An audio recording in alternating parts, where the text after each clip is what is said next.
Il est 8h32 et vous êtes bien sur RMC et BFM TV. Bonjour Xavier Bertrand. Bonjour. Merci d'être dans ce studio pour répondre à mes questions. Vous êtes le président LR de la région Hauts-de-France. On va évidemment parler des réactions et de l'alternative que vous voulez proposer s'il n'y a pas de majorité absolue dans le pays dimanche prochain. Je disais président LR, mais je vais d'abord commencer par vous demander de réagir à ce que Éric Ciotti annonce à l'instant. Il dit avoir entamé une procédure d'exclusion de Xavier Bertrand. Il dit: je suis le président de LR pendant encore 3 ans et j'ai entamé cette procédure. Comment vous réagissez? Il est au RN, Éric Ciotti. Je crois que c'est clair pour tout le monde. On sait pourquoi il est parti au RN. Parce qu'il pensait avoir un poste de ministre, voiture, chauffeur, gyrophare, c'est ça le rêve de sa vie. Alors de quoi il se mêle? Pourquoi il la ramène encore? De toute façon, on le voit bien aujourd'hui. Il est en service commandé. Il est en service commandé pour Marine Le Pen pour essayer de créer le trouble. Mais ça ne crée aucun trouble. Aujourd'hui, vous prenez les Républicains, grâce à l'ancrage de nos candidats, on est aujourd'hui revenu à plus de 10% de la réalité des votes au premier tour, alors qu'on n'était pas présent partout, c'est-à-dire 2 fois ce que nous avions fait à la présidentielle. Et ça vous permet aujourd'hui d'être véritable arbitre et peut-être même demain, et c'est ce que vous espérez, une force pivot. Vous avez raison, parce que du coup, aujourd'hui, au moment où je vous parle, on a une centaine de candidats, les Républicains comme les indépendants. Nous avions 60 sortants chez les Républicains, une vingtaine notamment chez Lyot, c'est-à-dire les indépendants, des élus des territoires. Aujourd'hui, nous sommes bien placés dans beaucoup de circonscriptions. Et plus il y aura de suffrages pour nos candidats, plus nous aurons de députés élus, plus nous pourrons faire en sorte qu'il y ait un véritable sursaut républicain et un projet. Et qu'on ne soit pas condamné à se dire: c'est soit le RN avec une majorité absolue, soit le blocage à l'Assemblée. On va y revenir, mais quand même, je vous repose la question. Vous considérez que vous êtes membre des Républicains? Oui. Et puis vous voyez, pas seulement par la carte, mais par aussi ce que je ressens, ce que je suis. C'est-à-dire, je crois à une droite. Enfin, vous étiez parti, on se souvient quand même à un moment, vous étiez parti des LR. Gaulliste un jour, gaulliste toujours. D'accord, donc pour vous, clairement, les LR, ça reste le parti gaulliste. C'est une droite 100% républicaine, une droite 100% indépendante. Pardon. Et aussi, ce qui plaît certainement pas à celui qui est parti au Rassemblement national, une droite de rassemblement. Où vous rassemblez les gens qui vont bien, les gens qui vont pas bien. Ceux qui habitent dans les métropoles comme ceux dans la ruralité. Il est temps, Apolline de Malherbe, que ceux qui dirigent, ceux qui gouvernent, les partis, comme le pays, comprennent bien qu'on ne peut pas avoir des Français qui vivent dans 2 mondes parallèles. On ne peut pas avoir des Français qui forment autre chose qu'une communauté nationale. Ça va demander du travail parce qu'on en est loin aujourd'hui, mais c'est ça l'enjeu de tous les responsables politiques. Précisément, depuis 2 jours, on parle beaucoup des partis et assez peu des électeurs eux-mêmes. Je voudrais juste que vous puissiez entendre le témoignage qu'on a reçu ce matin sur RMC. Il s'agit du témoignage d'Émilie. Émilie, elle est de votre région, elle est infirmière libérale dans la région de Lille. Elle a 4 enfants, elle travaille du matin au soir. Elle a voté LR et elle a décidé de voter blanc par dépit dimanche qui vient. Mais elle est aussi la première témoin dans votre région de cette France qui vote RN et elle le raconte. Moi, j'ai énormément de patients qui votent Front National et je peux les comprendre. Il y a un sentiment de déclassement chez les Français qui est très important. Du moins, ils ont l'impression de ne pas être entendus, qu'il y a vraiment un très gros décalage entre ce qui se passe chez eux et au sommet de l'État. Donc, vous voyez, nous, même, on est confrontés à une misère sociale qui est terrible et grandissante. Encore hier, j'ai dépanné une patiente de 20 € pour finir le mois. Et ça, c'est plus possible. J'ai dépanné une patiente de 20 € pour finir le mois. Et hier, on était le 2 du mois. C'est-à-dire que les fins de mois, c'est pas le 30 du mois. On disait que c'était le 10 du mois, le 5 du mois, c'est le 2 du mois. Et cette patiente, je ne sais pas quelle est sa vie, mais vous avez aussi des gens qui travaillent et qui n'y arrivent plus. Je pense que ce qui est très important, on peut se poser sur le cas... Qu'est-ce qu'on leur dit à ceux qui ont voté RN et qui peut-être demain, on va leur dire non, mais c'est tout sauf vous. Est-ce qu'ils ont mal voté? Est-ce qu'on n'aurait pas dû les laisser voter? Non, mais je veux dire, allons au bout d'une sorte de logique de ce qui se passe depuis 2 jours. Cette angoisse-là, cette colère qu'ils ont, on ne peut pas dire après chaque élection, on a compris, mais on passe à autre chose. Il faut que la politique, aujourd'hui, se mette à la place des gens, à la place des Français. Et pas seulement de ceux qui vont bien, de tous et tous, sans oublier ceux qui sont au milieu, les classes moyennes. C'est ce que j'essaye de faire dans ma région et c'est ce qu'on doit faire au niveau national. Mais vous voyez, cette crise, elle remonte à beaucoup plus que cela. 2005. Maastricht. Les Français... Non, enfin, pas Maastricht, le référendum. Les gens votent en disant on ne veut pas de la même construction. Et ils ont le sentiment qu'on s'assoit sur leurs décisions. Et c'est ce qui nous amène aussi d'une certaine façon la crise des Gilets jaunes. C'est ça aussi le fond du problème. Vous estimez que les racines de ce qu'on vit aujourd'hui, c'est le refus d'avoir écouté le suffrage de 2005 ? Oui. Oui, c'est pas seulement. Mais 2005 est un révélateur. Mais est-ce que les partis ne sont pas en train de refaire un peu la même chose ? Je pense que certains n'ont rien compris au film. À ça, vous avez entièrement raison. Allons jusqu'au bout, parce qu'il y a deux choses différentes. Il y a cette souffrance de la part de beaucoup de Français. Il y en a une partie qui, aujourd'hui, pense sincèrement que les solutions peuvent venir du Front National ou de se dire « on les a pas essayées, ça peut pas être pire ». Si, ça peut toujours être pire, surtout pour ceux qui ont peu. Le deuxième sujet, c'est qu'il y a aussi la colère vis-à-vis du président de la République. Parce qu'il pense que depuis 7 ans, la politique de M. Macron a accentué leurs difficultés, les a pas respectées. Il y a les choix qui ont été faits d'une politique pas assez forte sur la sécurité, d'une politique qui n'a pas pris en compte leurs besoins de pouvoir d'achat par le travail. Et puis, il y a aussi un autre phénomène, c'est l'arrogance et le mépris. Troisième sujet, c'est la peur de M. Mélenchon. C'est ça qui amène beaucoup de gens, clairement, à voter également pour le Rassemblement national, alors que le Rassemblement national n'est en rien un rempart contre l'autre extrême qui est LFI. Donc, vous dites, on n'a pas essayé, ça ce serait la première raison, on est anti-Macron, on est anti-Mélenchon. Mais qu'est-ce que vous dites à ceux qui disent, j'ai voté RN pour des questions de pouvoir d'achat, de sécurité et d'immigration, qui sont les 3 points qu'ils avancent. Qu'est-ce que vous dites sur ces 2 points-là ? C'est le projet, clairement, sans les outrances, sans l'inexpérience des candidats, les Républicains, en y ajoutant aussi autre chose. Sur ces 3 points, vous voulez dire, vous dites, c'est nous les plus crédibles sur pouvoir d'achat, sécurité, immigration ? Et sur la question de la crédibilité, mais regardez, la droite républicaine, elle gère le plus de villes dans notre pays, des départements, des régions.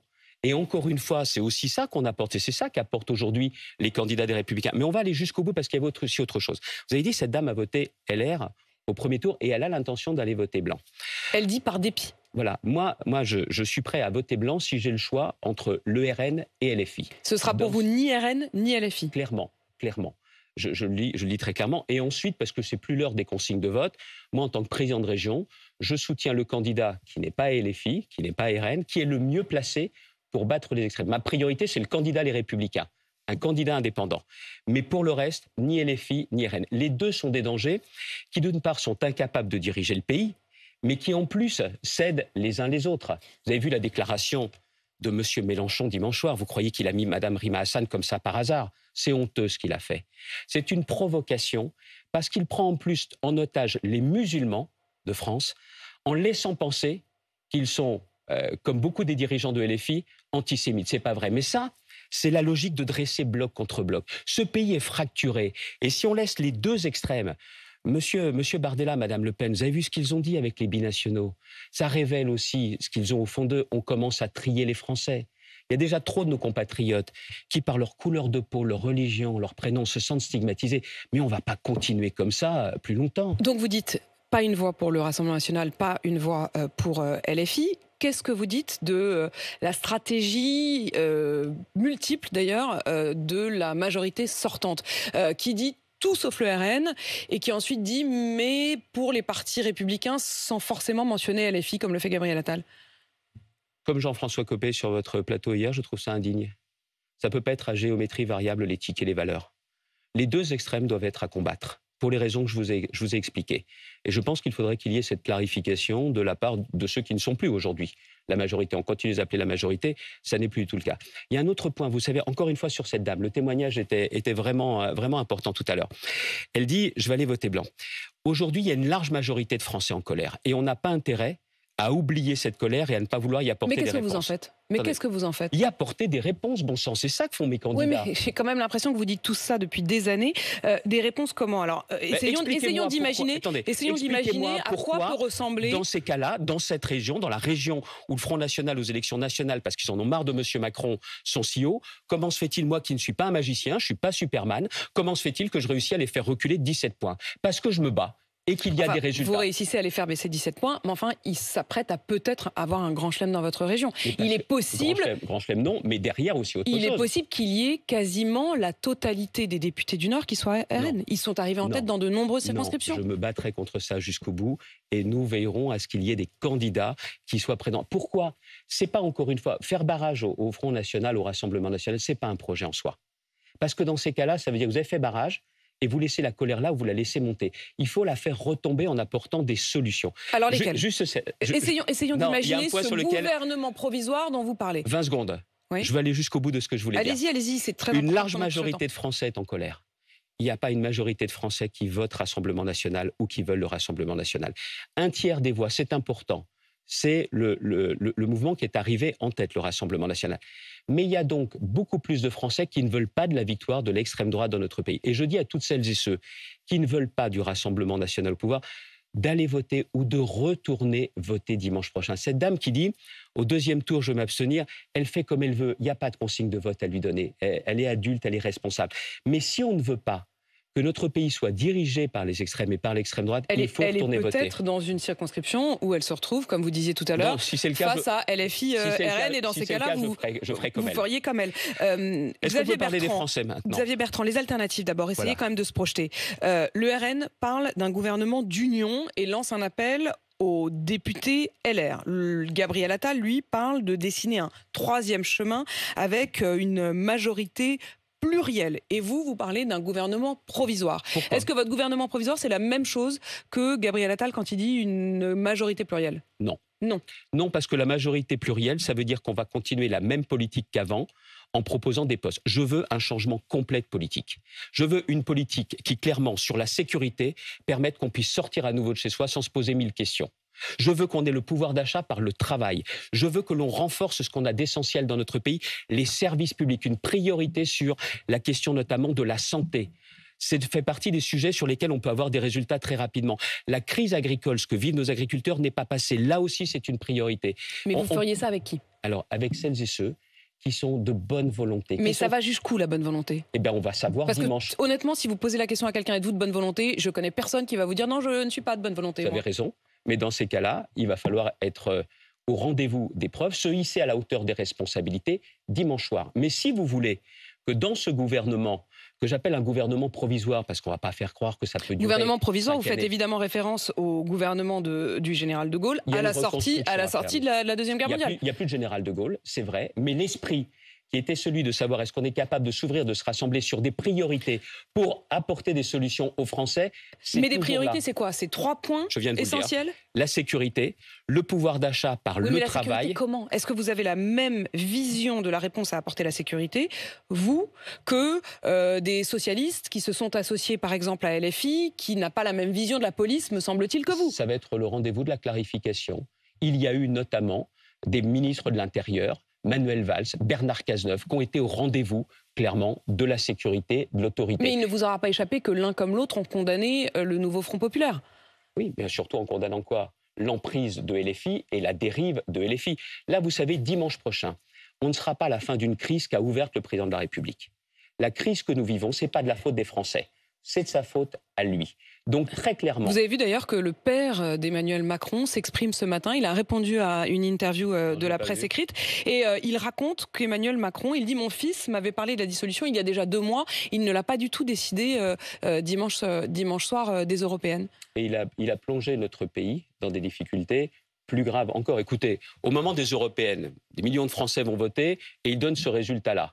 Le président qui a donné la fièvre prend la fièvre et dit « Tiens, je vais vous la reprendre dans 3 semaines. » Qu'est-ce qui se passe? C'est le même niveau de fièvre, bien évidemment. Sauf que derrière, attention, c'est qu'il faut bien comprendre une chose. C'est la stratégie aujourd'hui de LFI. LFI veut la victoire du Rassemblement national. Et le Rassemblement national, quand vous les voyez bien aujourd'hui... LFI, ils appellent aujourd'hui, ils se désistent parfois leurs propres candidats. Ils n'ont pas hésité à se désister pour empêcher que le RN arrive, non? N'a qu'une envie. C'est que le Front National arrive au pouvoir pour lui prendre le pouvoir dans la rue. Cette attitude-là est scandaleuse. Dans la rue? Cette attitude-là est anti-républicaine. Ce que souhaite M. Mélenchon, c'est l'affrontement. Et le Front National, on le voit bien aujourd'hui, mais n'est absolument pas prêt. 0 solution au problème des Français. Vous avez vu les rétropédalages permanents. Quand ils disent on a un gouvernement, on est prêt. Ben attendez, ils sont seuls. Ils ont essayé de débaucher des députés sortants. Jordan Bardella dit qu'il est en discussion et qu'il appelle les Républicains à suivre le chemin avec le RN. Ce sont des menteurs, ce sont des pipoteurs, ce sont des charlots au Rassemblement national. Vous avez Mme Le Pen qui va venir demain. Tiens, demandez-lui des noms. Hier, elle a été incapable d'en donner parce qu'ils n'en ont pas. Et sur la question aujourd'hui, vous voyez l'état du pays. 7e puissance mondiale. Un pays où il y a une dette comme c'est pas possible, des failles comme c'est pas possible. Et pardonnez-moi, et on va dire Un jeune homme de 28 ans qui a peut-être du talent parce qu'il est bien peigné, parce qu'il a un beau costume, parce qu'on l'a bien formaté, c'est lui qui va diriger notre pays sans expérience. Et un jeune à la tête de l'État, on a déjà essayé. Hein. On a payé pour voir, on a vu ce que ça donnait. Un peu d'expérience. Au président, mais bien sûr, mais bien sûr, l'expérience, ça compte. Une expérience d'élu, quand vous n'avez jamais eu en face de vous des gens qui sont venus vous voir parce qu'ils étaient dans la difficulté, et la solution pour eux passe par vous. Quand vous n'avez jamais été aux épreuves du pouvoir, vivre des crises, je suis désolé. Vous dites donc qu'ils ne sont pas prêts. J'en déduis aussi qu'à l'inverse, vous dites que l'expérience qui a été la vôtre, vous avez été ministre, vous êtes président de région, vous avez été aussi élu local. Est-ce que ça, c'est important? Est-ce que vous seriez prêt à aller dans ce gouvernement provisoire dont vous parlez? On me pose souvent la question. Je suis président de région, je ne suis pas à la recherche d'un emploi. Une chose est certaine, là où je suis, à la place qui est la mienne, moi je n'hésiterai jamais à jouer la carte de l'intérêt général. Je ne sais pas si vous vous en souvenez, au moment de la crise des Gilets jaunes, il y a un peu une panne de solutions et c'est moi qui propose qui est la prime de 1 000 € qui est devenue la prime Macron. J'ai jamais hésité à faire des propositions, à apporter des solutions pour sortir mon pays de la crise. Parce que mon pays, c'est beaucoup plus important que les références d'un parti. C'est ça ma conviction et je ne dévierai jamais de cette ligne. Maintenant, autre question. Vous dites, il faudrait ce gouvernement qui apporte des réponses sur le pouvoir d'achat, la sécurité, l'immigration, les services publics, la santé, dites-vous, toutes ces mesures d'urgence. Mais avec qui partagez-vous une vision là-dessus? C'est-à-dire, est-ce que franchement, au-delà des vœux pieux, est-ce que dans les faits, vous imaginez une seule seconde qu'après avoir été membre du nouveau Front Populaire et avoir été élu sur l'étiquette du nouveau Front Populaire, des socialistes, des communistes, des écolos, j'ai bien compris pas LFI, mais vous rejoindrez sur des questions de sécurité, d'immigration, de pouvoir d'achat? C'est à eux de le dire. Moi, ce que je veux, c'est montrer qu'entre le Rassemblement national avec une majorité et le blocage, il y a une autre solution. Il y a un autre espoir. Et si on ne se rend pas compte dimanche qu'il faut absolument trouver une solution, on n'a rien compris à ce qui se passe. Parce que le blocage à l'Assemblée, ça voudrait dire une chose. Ça voudrait dire très clairement qu'on laisse les Français dans leurs difficultés. Je veux les sortir de leurs difficultés. Et même si c'est compliqué, c'est possible. Il n'y a aucune fatalité. Ni avoir le Rassemblement national gagné, ni avoir l'enlisement de notre pays. Je vais vous donner un exemple très concret. François Ruffin, qui est un de ceux dont le gouvernement a estimé qu'il était républicain, en tout cas acceptable de le soutenir, au point que le président de la République a appelé lui-même la candidate Renaissance qui était face à lui pour qu'elle se désiste et tenter de faire élire donc M. Ruffin face à un candidat RN. François Ruffin, il dit « Moi, je suis prêt à gouverner avec une sorte d'union nationale à 2 conditions. Les 2 conditions qu'il pose, c'est 1, l'abrogation de la réforme des retraites, 2, le retour de l'ISF. » Voilà les conditions qu'il pose. Est-ce que c'est des conditions qui permettraient de travailler ensemble? Je vous ai dit quoi tout à l'heure? Pas tout à fait le même programme. Sans les extrêmes. Vous estimez par exemple que François Ruffin, pour vous, fait partie des extrêmes? Il n'a pas rompu avec LFI. C'est quelqu'un avec qui, je le sais, je le vois... Vous ne comprenez pas donc que le gouvernement... Sans les extrêmes, je vous l'ai dit. Sans les extrêmes. Et les extrêmes, c'est qui? C'est LFI et c'est le Rassemblement national. Monsieur Ruffin, j'ai travaillé avec lui pour essayer de sauver des entreprises avec notamment Roland Lescure, le ministre de l'Industrie. Il est élu de la Somme. Notamment sur le dossier Metec. Mais il est LFI. Il n'a pas rompu avec LFI. Je sais le travail qu'il est capable de faire, mais il est LFI. Et il n'a pas voulu, je dirais très clairement, rompre. Il a dit on verra peut-être après les élections. Clairement, on dit les choses comme on les pense et ce qu'on ressent. Voilà les différences de fond. Est-ce que vous avez vu, Xavier Bertrand, cette chanson de rap anti-RN qui hier a été déployée sur les réseaux sociaux par un collectif de rappeurs, dans les paroles qui sont extrêmement non seulement machistes, les femmes sont traitées de putes, Marine pute, baise la mère de Bardella, anti-Israël, il parle de la Palestine, de la Seine au Jourdain, anti-francs-maçons qui sont cités, qui représenteraient Shaitan, le Satan en arabe, complotistes également sur les questions notamment du vaccin. Comment vous réagissez à ces propos? J'attends que ce ne soient pas les responsables politiques qui s'en saisissent. Mais dans ces cas-là, que ce soit le procureur de la République. Parce qu'il faut bien faire la différence entre la liberté d'expression et, au bout d'un moment, la violation de la loi. Notamment l'incitation à la haine ou pas. Et donc, sur tous ces sujets-là, moi maintenant, c'est au procureur de dire si clairement il y a bien violation et qu'il engage le cas échéant des poursuites. Vous savez, on est dans un monde aujourd'hui où, au-delà des faits, c'est l'émotion, c'est l'exploitation des choses. Là, on a besoin, sur un sujet comme celui-là, d'avoir la justice, le procureur, qui nous disent clairement ce qu'il compte faire. Et ça évitera justement toutes les polémiques. L'un de ces rappeurs avait eu des propos à propos de mon confrère Laurent Ruquier, en parlant de lui comme d'une monstruosité qui pue le sperme et d'une pute homosexuelle, disant je n'ai rien à voir avec ces dégénérés. Mais ça n'est plus de la liberté d'expression. Mais ces propos n'avaient jamais été condamnés. C'est pas normal. C'est pas normal. Il est l'un des auteurs de cette chanson anti-RN. Et là, c'est le rôle de la justice. C'est le rôle de la justice. Vous savez, on est à un moment où ça ne peut pas être en permanence l'inversion des valeurs. On a besoin aujourd'hui à la fois de cohérence, de sang-froid, mais d'avoir des vrais repères. La justice est un repère. Vous demandez donc à la justice de se saisir de toutes ces paroles que je viens de mentionner. Et je pense même, je suis étonné que ça n'ait pas été fait depuis hier. Merci Xavier Bertrand d'avoir été avec nous ce matin. Vous êtes président LR de la région Hauts-de-France et il est 8h52 sur RMC BFM TV.